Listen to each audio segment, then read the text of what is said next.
BRS senior నేతలపై BJP కన్నేసిందా అంటే అవుననే సమాధానం బలంగా వినిపిస్తూ ఉంది. తెలంగాణలో బీజేపీ అధికారం సాధించడం లక్ష్యంగా పెట్టుకొని అనేక విధాలుగా వ్యూహాలు రచిస్తూ ముందుకెళ్తున్న పరిస్థితి కనబడతా ఉంది.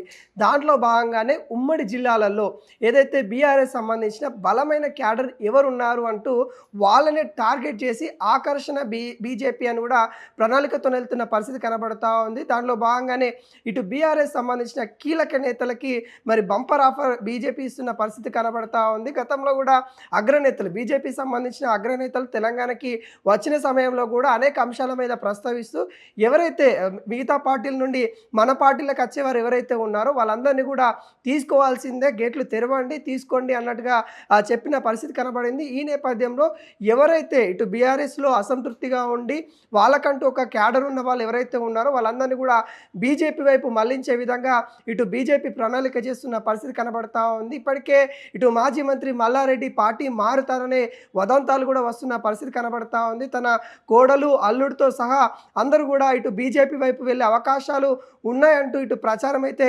జరుగుతున్న పరిస్థితి కనబడతా ఉంది. ఈ నేపథ్యంలో మరింతగా బీఆర్ఎస్ నేతలు మరికొంతమంది ఇటు బీజేపీలోకి వెళ్ళే అవకాశాలు ఉన్నాయన్నట్టుగా ఇటు జోరుగా ప్రచారం అయితే జరుగుతున్న పరిస్థితి కనబడతా ఉంది. ముఖ్యంగా కరీంనగర్ సంబంధించి కూడా రాజకీయం కూడా వీడెక్కిన పరిస్థితి కనబడతా ఉంది. అక్కడ కూడా కీలక నేతలు మాజీ మంత్రులు ఎవరైతే ఉన్నారో వాళ్ళు కూడా బీజేపీ వైపు చూస్తూ ఉన్నారనే వాదనలు అయితే బలంగా వినిపిస్తూ ఉన్నాయి. అక్కడున్న లీడర్లతో అక్కడున్న బీజేపీ నేతలు కూడా టచ్లోకి వెళ్తూ ఉన్నారు. కరీంనగర్ మొత్తానికి సంబంధించిన ఉమ్మడి కరీంనగర్ ఏదైతే ఉందో అక్కడ సంబంధించిన బీఆర్ఎస్ క్యాడర్ మొత్తం కూడా ఇటు బీజేపీ వైపు మళ్లించాలి, వాళ్ళకి సంబంధించిన బిజినెస్లు ఏవైతే ఉంటాయో వాటిపైన కూడా అధిష్టానం అంటే బీజేపీ అధిష్టానం ఫోకస్గా చేస్తున్న పరిస్థితి కనబడతా ఉంది.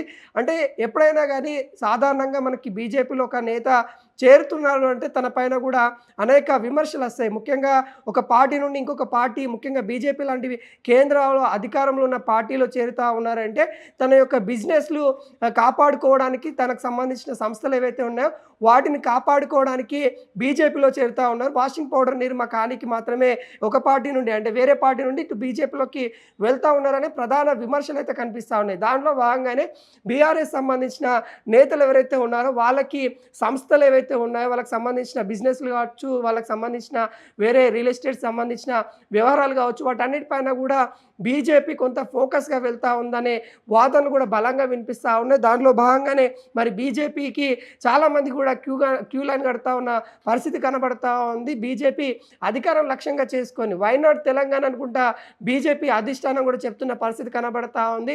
టార్గెట్ తెలంగాణను కూడా వాళ్ళ అఫీషియల్ వెబ్సైట్లో కూడా ఇటు పెట్టుకొని మరి ఇక్కడ తెలంగాణలో అధికారం సాధించడమే లక్ష్యంగా ఇటు ముందుకు జరుగుతున్న పరిస్థితి కనబడతా ఉంది. ఈ జిహెచ్ఎంసీ ఎన్నికలన్నీ కూడా సెమీఫైనల్గా బీజేపీ భావిస్తూ ఉంది. ఫైనల్ మ్యాచ్ వచ్చే ఎన్నికలు ఏవైతే అసెంబ్లీ ఎన్నికలు ఏవైతే ఉంటాయో వాటిలో ఖచ్చితంగా గెలవాల్సింది అన్నట్టుగా ఒక ప్రణాళిక చేసుకుంటూ వెళ్తూ ఉంది. అయితే డీలిమిటేషన్స్ సంబంధించిన అంశం మీద కూడా అధిష్టానం అయితే ఫోకస్గా ఉన్న పరిస్థితి కనబడతా ఉంది. ఒకవేళ డీలిమిటేషన్ నచ్చినా కానీ మనకి సరిపోయే క్యాడరు ఇటు బీజేపీకి సంబంధించిన నాయకత్వం ఖచ్చితంగా ఉండాల్సిందే అన్నట్టుగా దాంట్లో వ్యూహంగా అంటే ఇప్పటికే కొంతమంది అంటే బీజేపీకి సంబంధించిన పూర్తిగా ఇప్పుడున్న 119 స్థానాలకి అభ్యర్థులే కరువు అనే వాదనలు ఏవైతే ఉన్నాయో అలాంటి సందర్భం మళ్ళీ రాకుండా చూసుకోవడానికి బీజేపీ జాగ్రత్త పడతా ఉందన్నట్టుగా తెలుస్తున్న పరిస్థితి కనబడతా ఉంది. దానిలో భాగంగానే మరి కరీంనగర్ సంబంధించిన మాజీ ఎమ్మెల్యేలు, మరి ఇప్పుడు ప్రస్తుతం ఉన్న ఎమ్మెల్యేలు, మరి మాజీ మంత్రులు, అదేవిధంగా నాగర్ కర్నూలు సంబంధించిన మాజీ ఎమ్మెల్యేలు,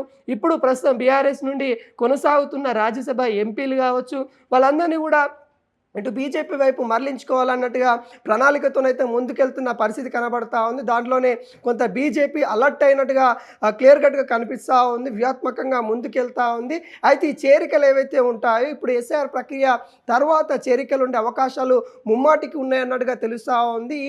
ఈసారితో అంటే బీఆర్ఎస్ సంబంధించిన క్యాడర్ మొత్తం ఒకవేళ బీజేపీ చేస్తున్న ప్రణాళికలో భాగంగా ఒకవైపు బీఆర్ఎస్ నేతలంతా బీజేపీలోకి వెళ్తే బీఆర్ఎస్ కొంత మరింత బలహీనం పడే అవకాశాలు సమస్యలు అయితే కనబడతా ఉంది. ఇప్పటికే అధికారం కోల్పోయినప్పటి నుండి ఈ ఏదైతే 2.5 సంవత్సరాల నుండి బీఆర్ఎస్ పార్టీ కొంత బలహీన పడుతూనే ఉంది. కేసీఆర్ ఫామ్ హౌస్‌కి పరిమితమైన పరిస్థితి కనబడతా ఉంది. కేసీఆర్ ఎప్పుడైతే ప్రజల్లోకి వస్తారో అప్పుడే బీఆర్ఎస్ పార్టీ మళ్ళీ పుంజుకుంటుందన్నట్టుగా అటు బీఆర్ఎస్ నేతలలో కూడా ఇదే భావన ఉన్న పరిస్థితి కనబడతా ఉంది.